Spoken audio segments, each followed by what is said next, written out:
Not long ago, I rewatched the entire Hunger Games movie series. I'd seen it several times before, but this time one question came to my mind that I never asked before.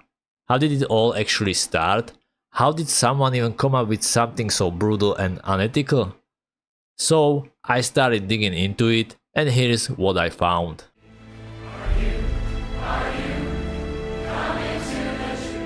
After the collapse of modern world, a new state was born, Panem.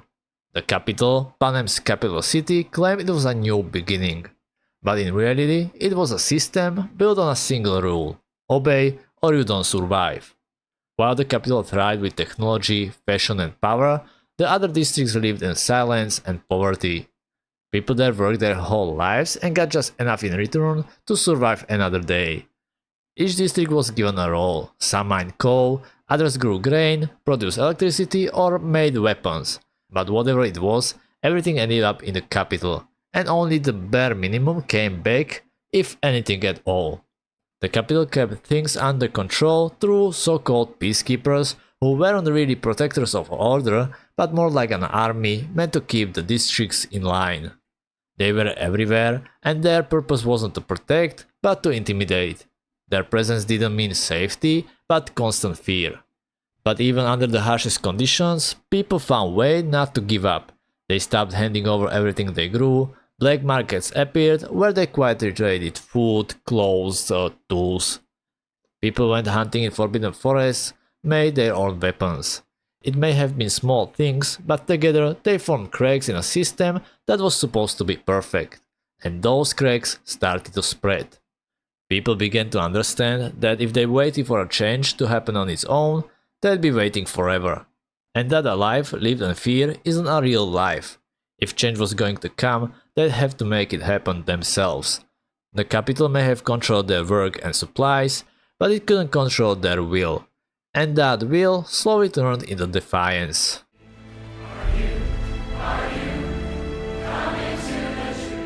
At first, it looked like nothing more than a small expression of discontent. Some districts started keeping part of the harvest they were supposed to deliver to the capital, but soon sabotages began. Supply trains stopped arriving, warehouses started burning, and there were even cases where peacekeepers simply didn't return from inspections. But these isolated incidents spread quickly. People stopped being afraid, and the resistance grew stronger. Districts started to rebel one by one, forming local resistance groups determined to fight the capital with whatever they had. Each district used its strength. Like District 3, with their technological know-how, they'll build explosives, signal jammers and other devices. Or District 7, which knew its forests and land, and switched to guerrilla tactics. And each other district joined in with what they could. Some sabotaged infrastructure, others attacked peacekeepers or supply depots directly. Ordinary people became soldiers, not because they wanted to fight, but because they had no other choice. They lived in poverty, fear and without hope. And when you have nothing to lose, you start to fight. Over time, these small conflicts turned into an open war, a civil war. The capital started to lose control, and it looked like the regime might collapse. For a while, it surely seemed like the rebels would win. But then, everything changed. District 3 was destroyed, District 4, after heavy losses, surrendered, and District 13, the heart of the rebellion, was supposedly wiped out by a nuclear attack from the capital. Even though, now we know that wasn't true. They had made a secret deal. If District 13 disappeared and pretended to be gone, the capital would stop attacking them. But the official statement was clear: no mercy. It was a warning to all districts, and the warning worked. The rebellion was crushed, people stopped fighting, everything fell apart, and all that remained was fear, exhaustion and despair. The capital had won the war. But they also realized something important: weapons alone weren't enough. If they wanted to keep power in the long term, they needed something more. Something that would humiliate the district every year. Something to remind them that the capital decides who lives and who dies. A symbol of punishment, loss and control.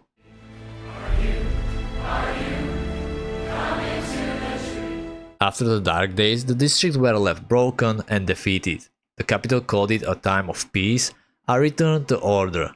But in reality, it was just another, even harsher regime with even more control, punishment and fear.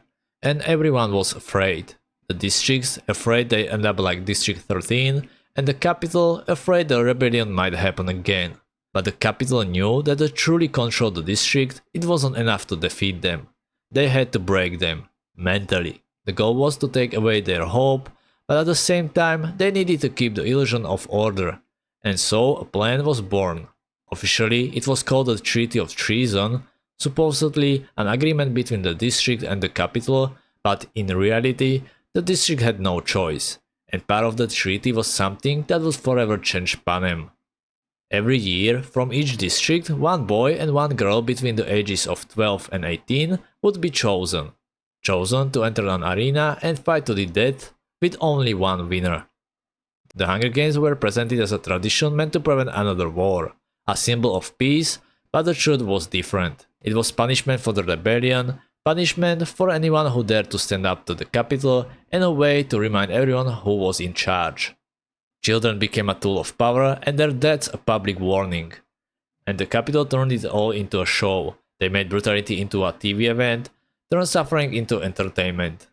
Each year was broadcast across all the districts, and everyone was forced to watch as their own children died live on screen.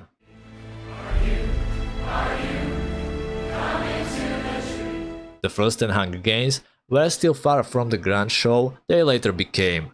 They were held in an old stadium, a former sports arena in the capital, which was turned into a temporary battlefield. There were no screens, no luxurious sets, no high-tech equipment, just concrete, dirt, and silence. The tributes were given simple weapons, but that was all. No food, no water, no supplies. They were left there to kill each other or die of hunger. The game had one clear rule: only one could survive. Those who won weren't even celebrated. No cameras, no fame, no special treatment. When they returned to their district, nothing had changed, just the same hard labor and poverty. The capital gave them absolutely nothing. But the brutality of these early games had an unexpected effect. People refused to watch. The districts were filled with grief, not curiosity, and even in the capital some started to question it. They asked if the games were even necessary, if they made any sense, and most of all, if anyone even wanted to see them. And that was a problem, because if no one enjoyed it, the games weren't serving the purpose. It wasn't enough for people to suffer, they had to watch it. The game makers realized this, and they knew something had to change. And it did, in the 10th Hunger Games. For the first time mentors appeared, for the first time we saw interviews with the tributes, and for the first time people were placing bets on who would survive. The game started to change. From punishment they became entertainment. The capital got a show and the district got a new reason to be afraid. Because from that moment, that wasn't just a cruel reality, it became part of the show. If you like this video, I'd really appreciate it if you left a like and subscribed. And feel free to let me know what you'd like to see next or what I should take a look at.